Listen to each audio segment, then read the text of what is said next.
Pour la majeure partie de l'Amérique, Jim Nabor ressemblait à l'homme au sourire chaleureux et à la voix incomparable qui pouvait éclairer un écran de télévision. Semaine après semaine, des millions de téléspectateurs ont ri avec lui, ayant l'impression de savoir exactement qui il était. Pourtant, derrière cette image publique bien aimée, se cachait une autre histoire bien plus compliquée et profondément personnelle que quiconque aurait pu l'imaginer. Pendant des décennies, il a vécu tranquillement certaines parties de sa vie, les protégeant de la vue du public, tandis que le monde adoptait une version de lui qui lui semblait familière mais incomplète. Bien avant l'arrivée de la célébrité, avant les studios de télévision et les représentations à guichets fermés. James Thurston. Nabors n'était qu'un jeune garçon qui grandissait dans la petite ville de marbre de Sylacauga, en Alabama. La ville était modeste, calme et étroitement connectée, le genre d'endroit où les voisins se connaissaient et où la vie avançait à un rythme plus lent. Né le 12 juin 1930, il était le plus jeune enfant de Fred et Mavis Nabors, arrivé après que ses deux sœurs aînées avaient déjà commencé à se tailler une place dans la famille. Alors qu'ils appréciaient la liberté des aventures d'enfance en plein air, les premières années de Jim ont été façonnées par quelque chose qu'il ne pouvait pas contrôler. Un asthme sévère l'a suivi presque dès le début. Tandis que d'autres enfants couraient à travers les champs, grimpaient aux arbres et passaient des après-midi entiers à jouer sous le soleil de l'Alabama. Jim se retrouvait souvent confiné à l'intérieur, écoutant la vie se dérouler de l'autre côté d'une fenêtre. Cette condition l'a laissé se sentir séparé du monde qui l'entourait, mais elle l'a également poussé vers un cadeau surprenant. Incapable de participer au jeu à l'extérieur, il a commencé à divertir ceux qui le pouvaient. Depuis les fenêtres ouvertes et les porches, il chantait des chansons, imitait les oiseaux et inventait des voix amusantes pour faire rire les enfants du quartier. Ce qui a commencé comme un moyen de se connecter est lentement devenu quelque chose de beaucoup plus grand. Il a découvert qu'il aimait faire sourire les gens et que sa voix pouvait retenir leur attention comme peu d'autres le pouvaient. Même enfant, il comprenait le pouvoir de la performance bien avant de comprendre où elle pouvait le mener. La musique est devenue un refuge autant qu'une passion. À l'école, il rejoint la chorale et le Glee Club, se plongeant dans chaque occasion de chanter. Il a appris à jouer de la clarinette et à développer une tessiture impressionnante qui semblait presque impossible à posséder pour une seule personne.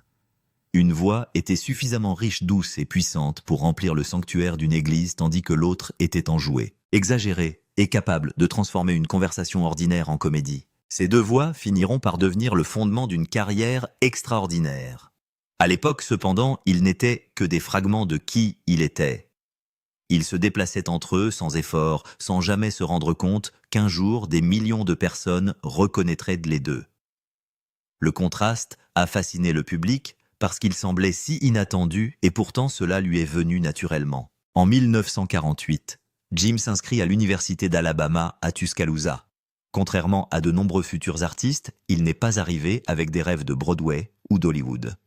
Au lieu de cela, il a poursuivi des études en administration des affaires, estimant qu'une carrière pratique lui offrirait stabilité et sécurité. Il a rejoint la fraternité Delta Tau Delta et s'est concentré sur le chemin qui lui semblait raisonnable, même si la scène continuait de l'appeler de manière modeste mais persistante. Les événements de la fraternité lui ont donné l'occasion de réaliser des sketchs comiques et des routines musicales, et chaque apparition renforçait quelque chose qu'il commençait lentement à comprendre. Se tenir devant un public semblait plus naturel que les feuilles de calcul ou le travail de bureau ne le pourrait jamais. Pourtant, lorsqu'il obtient son diplôme en 1952, il suit le chemin prévu. Le diplôme indiquait une orientation vers les affaires, et pendant un moment, il essaya de se convaincre que c'était suffisant. New York est devenue sa prochaine destination. Il a obtenu un emploi de dactylographe aux Nations Unies, un poste respectable que beaucoup auraient considéré comme une réussite majeure. Pourtant, malgré le prestige, quelque chose manquait. La ville était bouleversante. Le travail semblait déconnecté de qui il était, et l'enthousiasme auquel il s'attendait n'est jamais pleinement arrivé. Au bout d'un an environ, il décide de partir. Il a déménagé à Chattanooga, Tennessee, où il a trouvé du travail chez WRGP-TV, une filiale locale de NBC. Là, il a travaillé comme monteur de films et est apparu occasionnellement en tant que co-animateur d'une émission de jour. Ce n'était pas la gloire, mais c'était la proximité avec le monde qui l'intéressait vraiment, et pour la première fois, il se retrouvait à s'orienter vers le divertissement au lieu de s'en éloigner. Finalement, l'opportunité l'a conduit vers l'ouest jusqu'à Los Angeles. Il a accepté un emploi de monteur de film dans les studios de télévision de NBC à Burbank, gagnant un salaire régulier tout en nourrissant tranquillement son côté créatif. Le soir, il se produisait dans un petit cabaret appelé The Horn sur Wilshire Boulevard. La salle était petite, le salaire modeste, et peu de personnes extérieures à la salle connaissaient de son existence. Son acte ne ressemblait à rien de ce que le public avait vu auparavant. Il montait sur scène et interprétait une chanson d'opéra dramatique avec une voix de baryton retentissante qui semblait adaptée aux grandes salles de concert. Puis presque instantanément, il passait à une voix country, lente et aiguë qui transformait complètement l'atmosphère. Le contraste était si inattendu que le public restait souvent stupéfait pendant un moment avant d'éclater de rire. Il n'y avait pas de grande stratégie derrière cette performance. Jim combinait simplement différentes parties de lui-même et les partageait avec quiconque l'écoutait. À 31 ans, il n'avait aucun manager pour guider sa carrière, aucun agent puissant qui lui ouvrait les portes et aucune garantie que quelque chose de plus grand se produirait un jour. Il gagnait environ $50 par semaine grâce à ses performances et comptait sur son travail de montage pour joindre les deux bouts. Puis, fin 1962, tout change en une seule soirée. Le comédien Bill Dana, qui a également été scénariste en chef du Steve Allen Show, a vu Jim jouer. Dana a immédiatement reconnu quelque chose de spécial dans cet acte inhabituel et lui a offert une chance d'apparaître à la télévision nationale. C'était le genre d'opportunité qui peut changer une vie pour toujours, même si aucun des deux hommes ne l'avait pleinement compris à l'époque. Avant la diffusion de la comparution, Jim a appelé sa mère depuis un téléphone public pour lui annoncer la nouvelle. Il a expliqué qu'il passerait bientôt à la télévision. Lorsqu'elle lui a demandé ce qu'il comptait faire, il lui a simplement répondu qu'il allait chanter. D'après les souvenirs ultérieurs de Jim, il y eut un long silence à l'autre bout du fil, car l'idée que son fils chanterait devant un public national semblait presque impossible à croire. Peu de temps après, un autre visiteur est apparu dans le public du Horn. Son nom était Andy Griffith, et il était déjà l'une des plus grandes stars de la télévision américaine. Griffith a assisté à la représentation, observant attentivement Jim alterner entre les voix et les personnages. À la fin du spectacle, il l'a approché dans les coulisses avec un mélange de confusion et d'admiration. Griffith a admis plus tard qu'il n'était pas entièrement sûr de ce dont il venait d'être témoin. Ce qu'il savait, c'est que c'était mémorable. Il prit le numéro de téléphone de Jim et promit de rester en contact. 2 semaines plus tard, cette promesse s'est transformée en un appel téléphonique qui allait changer l'histoire de la télévision. CBS a offert à Jim un rôle d'invité dans The Andy Griffith Show. Le personnage était un simple pompiste nommé Gomer Pyle, et le rôle était initialement destiné à n'apparaître qu'une seule fois.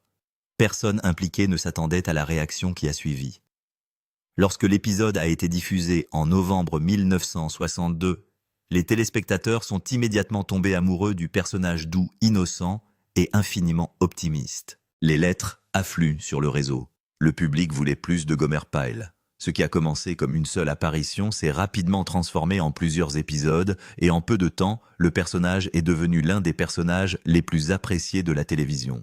Andy Griffith lui-même a insisté pour que Gomer reste présent, reconnaissant que les téléspectateurs avaient établi un lien instantané avec lui. Entre 1962 et 1964, Jim est apparu dans 23 épisodes de The Andy Griffith Show. À ce moment-là, la demande pour Gomer Pyle était devenue si forte que CBS a pris une décision remarquable. Ils ont donné au personnage sa propre série, Gomer Pyle USMC, créée le 25 septembre 1964, transformant Jim Nabor d'un acteur de télévision reconnaissable en un phénomène national. L'émission a duré 5 saisons et est devenue l'un des programmes les plus réussis de son époque.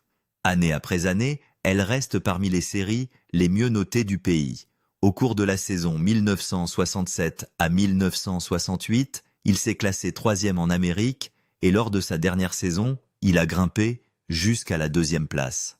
Des millions de foyers accueillaient Jim dans leur salon chaque semaine, faisant de lui l'un des visages les plus familiers du pays. Pourtant, ce qui le distinguait vraiment de nombreuses stars de la télévision, c'était qu'il possédait un véritable talent musical à la hauteur de ses dons comiques. Un moment inoubliable est arrivé en 1967, lorsque Gomer a interprété The Impossible Dream aux côtés du United States Marine Band. La performance a révélé la voix remarquable qui existait depuis le début sous la comédie. Les téléspectateurs qui ne le connaissaient que comme un drôle de personnage de télévision ont soudainement vu une autre facette de lui. À la fin des années 1960, Jim Nabors était bien plus qu'une star de sitcom. Il était devenu un artiste avec des albums vendus en or, un artiste bien aimé, et l'une des personnalités les plus reconnaissables d'Amérique. De l'extérieur, le succès semblait illimité.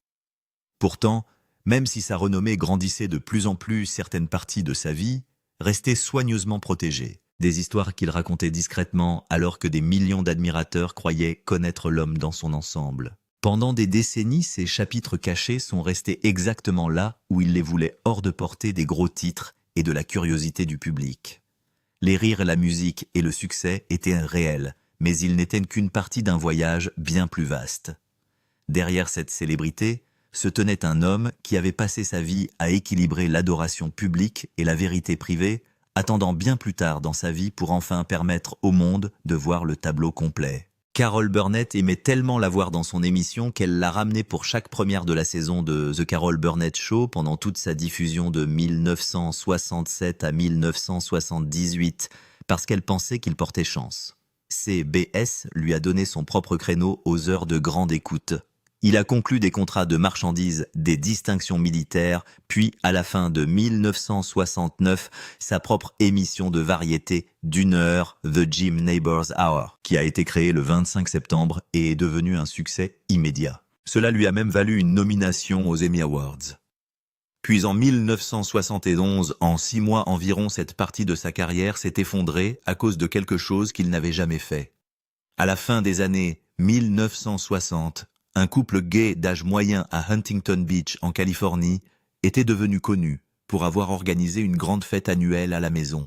Environ 500 personnes pourraient se présenter. Les hôtes se sont déplacés dans les cercles sociaux gays du sud de la Californie et ont envoyé des invitations gravées construites autour de thèmes de blagues élaborés. Une année, ils ont annoncé aux invités que la fête célébrerait le couronnement de la reine Elizabeth à Huntington Beach, et tout le monde est arrivé habillé pour un couronnement. La blague a atterri exactement comme prévu. Puis soit en 1970, soit au début de 1971, ils envoyèrent une invitation pour une autre fête. Cette fois, annoncez la carte. Vous êtes cordialement invité à la réception de mariage de Rock Hudson et Jim Nabors. Dans ce monde, la blague avait du sens. Rock Hudson était largement connu dans l'industrie comme un homosexuel enfermé. Jim Nabors a été compris de la même manière. Les deux étaient des amis occasionnels et ils étaient déjà apparus ensemble en public, notamment aux Oscars, le 10 avril 1967, avec Carol Burnett. Il n'y avait aucune romance entre eux. La blague était basée sur un jeu de mots. Mettez Rock Hudson avec Gomer Pyle et vous obtenez Rock Pyle. Pour les gens présents à la fête, c'était suffisant. Ce à quoi personne ne s'attendait, c'est que l'un des invités ramène l'invitation chez lui et la montre à un ami qui travaillait pour un magazine de fans national. Ce magazine a publié un article à ce sujet.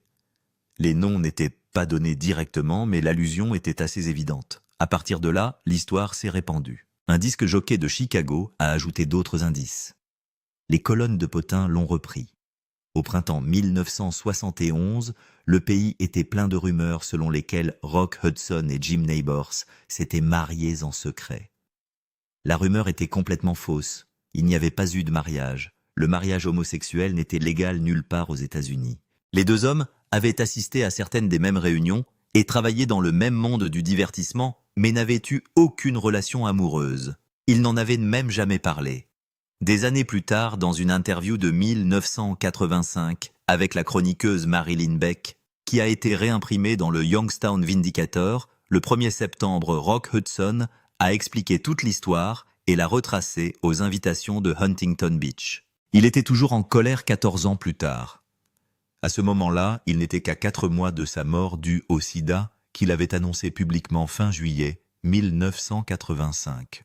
En 1971, cependant, les dégâts furent rapides. Les deux hommes craignaient que la rumeur n'entache définitivement leur carrière. Hudson essayait de s'imposer dans une nouvelle série télévisée. Neighbours venait de terminer la 2e saison de The Jim Neighbours Hour. Ils se sont tous deux exprimés devant la presse. Dans une entrevue avec le Joyce Wagner Syndicate, reprise plus tard dans le Saskatoon Star Phoenix du 23 juillet 1971, Neighbours a qualifié la rumeur de vicieuse d'infondée et d'injustifiée. Il a dit que cela le liait à Rock Hudson dans un mariage homosexuel inexistant. Il a décrit tout cela comme étant horrible et a dit que cela ressemblait à un cauchemar.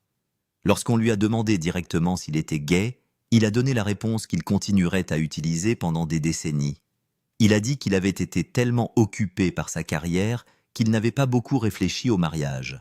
Il a pensé à poursuivre le fan magazine en justice, mais son manager l'a convaincu d'abandonner. Un procès ne ferait qu'attirer davantage l'attention sur la rumeur. Et à ce moment-là, il y en avait déjà beaucoup. Hudson a fait le même choix. Dans ses propres commentaires, il a imputé cette histoire à des personnes qui aimaient répandre ce genre de poison. Après cela, les deux hommes sont parvenus à une entente informelle. Ils ne pouvaient plus être vus ensemble en public. Toute photo, toute apparition, tout moment côte à côte serait traité comme preuve. La dernière apparition de Hudson avec Neighbours avait eu lieu dans un épisode de The Jim Neighbours Hour, juste avant que l'histoire n'explose. Après cela, ils n'ont plus jamais parlé. Pas en personne, pas au téléphone, pas lors d'événements publics. Pendant les 14 années restantes de la vie de Rock Hudson, deux anciens amis ont vécu dans la même industrie et n'ont échangé aucun mot. Hudson est décédé le 2 octobre 1985. Les voisins n'ont pas assisté aux funérailles. La même année, CBS prend une autre décision importante. À la fin de l'été 1971, le réseau a mené ce qui deviendra plus tard la purge rurale. Une vague de spectacles sur le thème rural a été annulée, notamment The Beverly Hillbillies, Petticoat Junction Greenacres et Hee Haw. Le Jim Neighbours Hour a été balayé du même coup. Officiellement, CBS a déclaré vouloir une image plus moderne qui plairait aux jeunes téléspectateurs urbains. Cependant, dans l'industrie, les gens murmuraient que Jim Neighbours était devenu un problème de relations publiques. Aucun dossier officiel n'a jamais prouvé que la rumeur de Rock Hudson avait directement provoqué l'annulation. Mais le timing s'est imposé. La rumeur avait atteint son paroxysme quelques mois plus tôt. Avec cela, la carrière télévisée nationale de Jim Neighbours, aux heures de grande écoute, a pris fin en 1971. Il avait 41 ans. Il avait passé 9 ans en tant que star de la télévision et il ne présenterait plus jamais une émission aux heures de grande écoute sur un grand réseau. Quelques années plus tard, sa vie bascule à nouveau cette fois vers Hawaï. En 1975, il y effectue une longue résidence de concert avec la chaîne d'hôtels Hilton.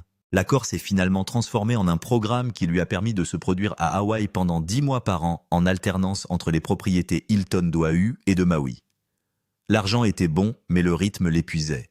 D'après son propre récit ultérieur à l'Associated Press, le travail l'a laissé épuisé et lui a donné un ulcère. Il a dit qu'il était épuisé et qu'il en avait tout simplement assez des lumières vives. Au cours de cette résidence de 1975, il a rencontré un pompier d'Honolulu, âgé de 27 ans, nommé Stan Cadwallader.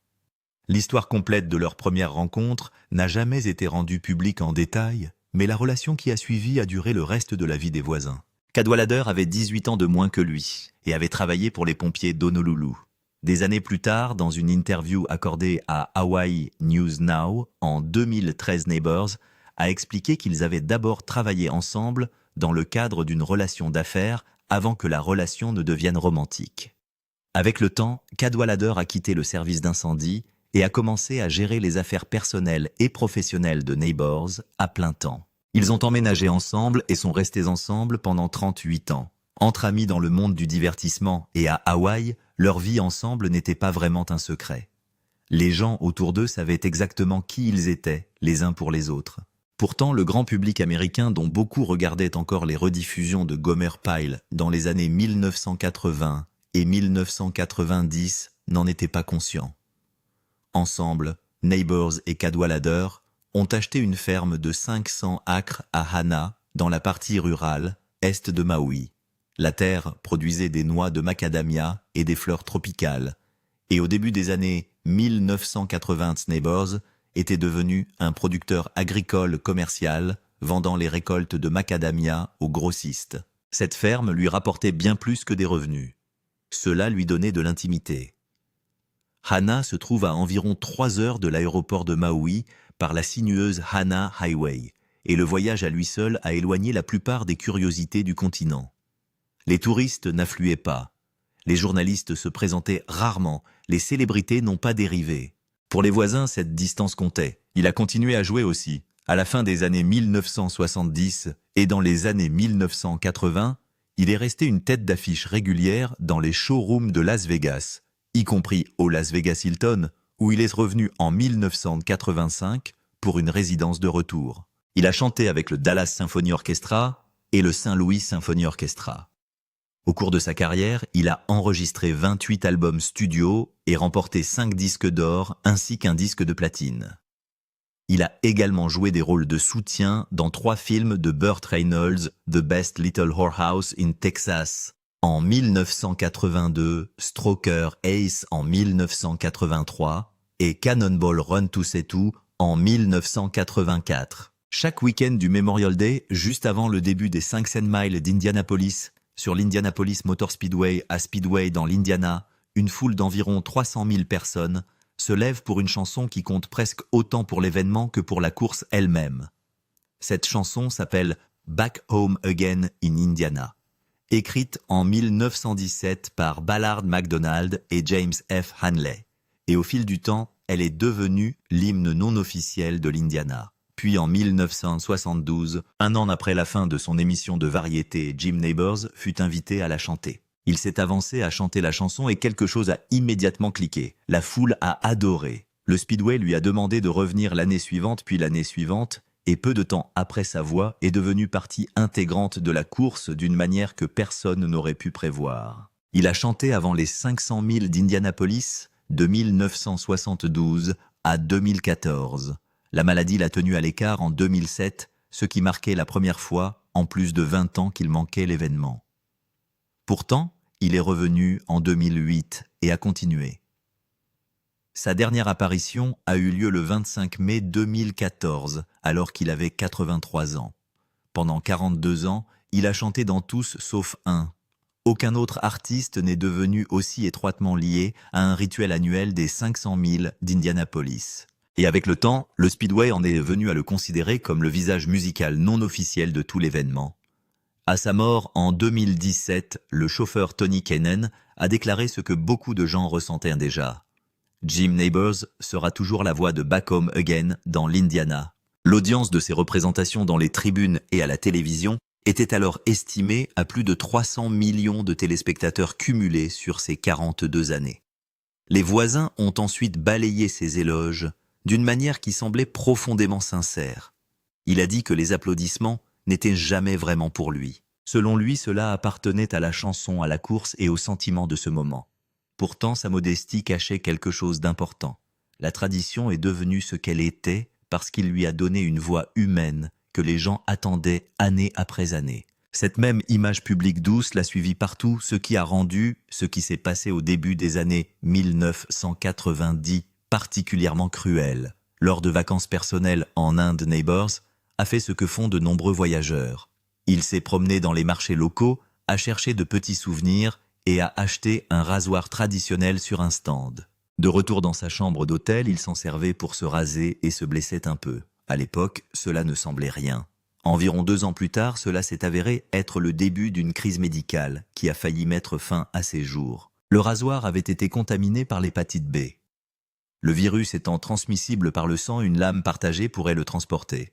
Et en 1994, l'infection était si avancée que son foie était défaillant. Dans une interview accordée à l'Associated Press, en 1994, Neighbors a déclaré qu'il ne s'était même pas senti vraiment malade. Il s'était seulement senti fatigué. C'est le signe qu'il l'a envoyé chez un médecin, et le médecin a constaté que son foie ne fonctionnait plus. Il avait besoin d'une greffe, et l'attente était pénible. Malgré sa renommée, la liste était longue. Certains récits le plaçaient au bas de l'échelle en raison de son âge. Il avait 63 ans. Et au début des années 1990, la priorité en matière de transplantation hépatique se tournait souvent vers des patients plus jeunes ayant de meilleures chances statistiques de survie. À ce moment-là, celui qui le remplaçait était l'ami qui était déjà l'une des grandes constantes de sa vie. Carol Burnett, selon son propre récit ultérieur et d'autres rapports qui ont suivi, a personnellement appelé les réseaux de coordination des donateurs et les spécialistes du foie à travers les États-Unis à la recherche d'une correspondance. Le fait qu'elle ait payé une partie de la procédure n'a jamais été confirmé publiquement.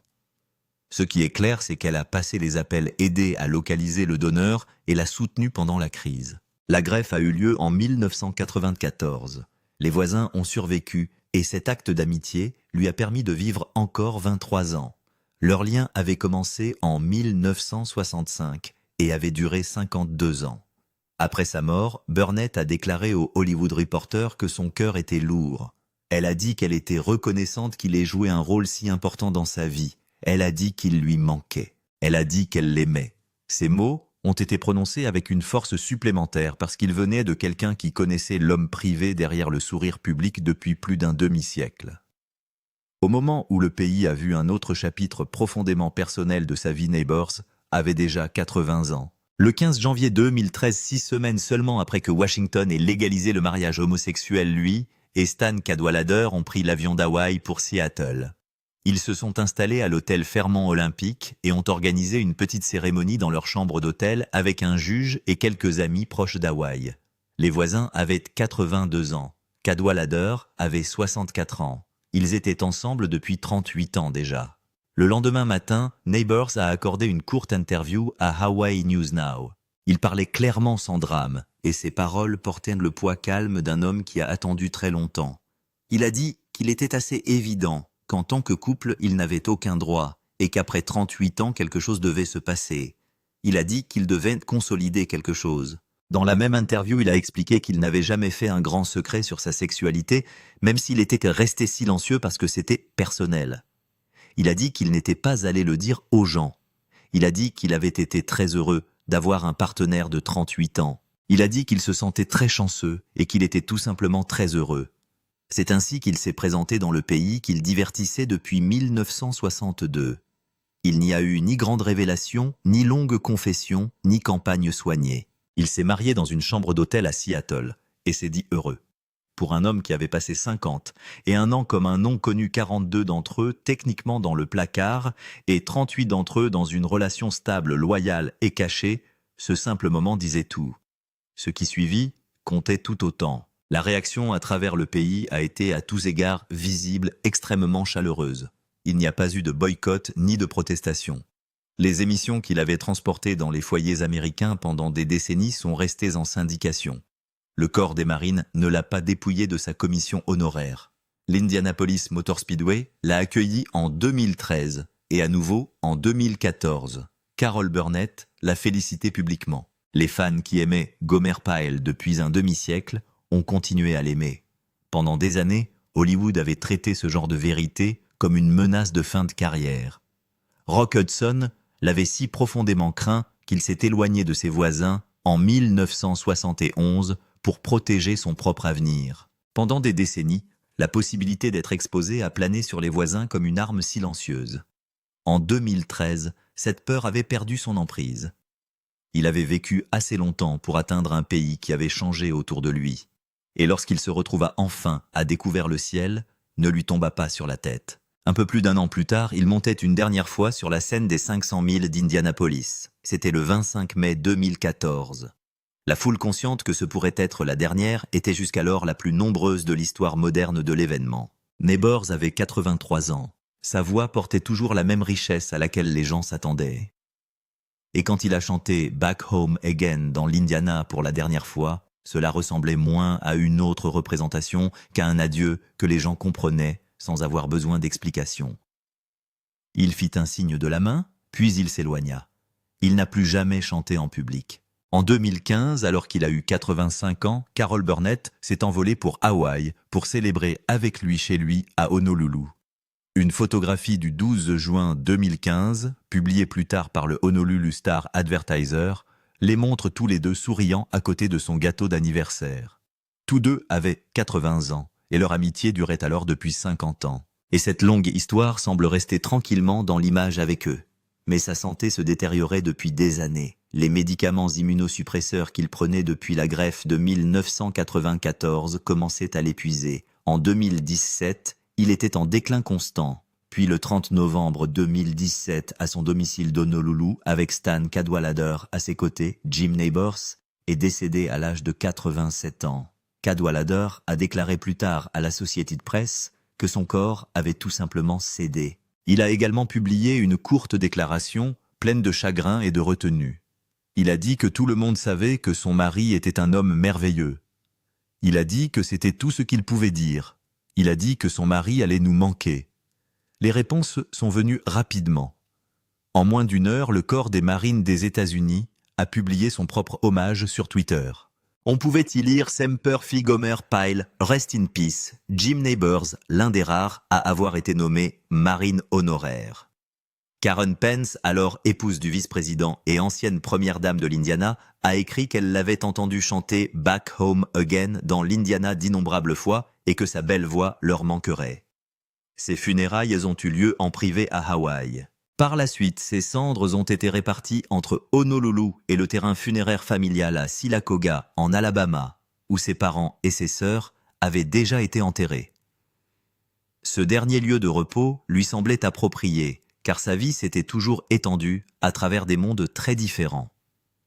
Il appartenait à la télévision, à la musique à Hawaï, à l'Indiana, à l'Alabama, et à tous ceux qui connaissaient l'homme tranquille sous l'image publique. Cette image a toujours été puissante.